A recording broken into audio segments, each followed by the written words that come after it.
नमस्कार, मी कीर्ती गायकवाड. स्वागत आहे आपलं आय न्यूज 28 मध्ये. चला तर मग जाणून घेऊयात महाराष्ट्रातल्या ताज्या घडामोडी. रस्ते अपघातात 2 महिला व 1 पुरुष जखमी. दिनांक 18/1/2025 रोजी सांगली जिल्हा तालुका खानापूर विटे शहराच्या हद्दीत विटा नेवरी रोड लगत असणाऱ्या शिवाजीनगरमध्ये 4:15 वाजेच्या दरम्यान बोलेरो गाडी क्रमांक MH11 CW 2643 आणि मॅग्नाइट H11 DA 4395 या दोन्ही गाड्यांची समोरासमोर धडक होऊन अपघात झाला.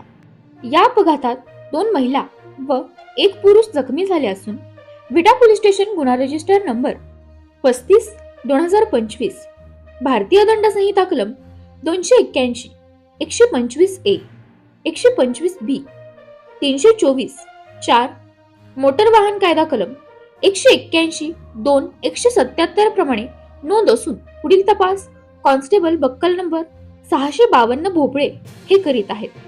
इंडिया न्यूज 28 पुणे विभाग प्रमुख दिलीप गायकवाड.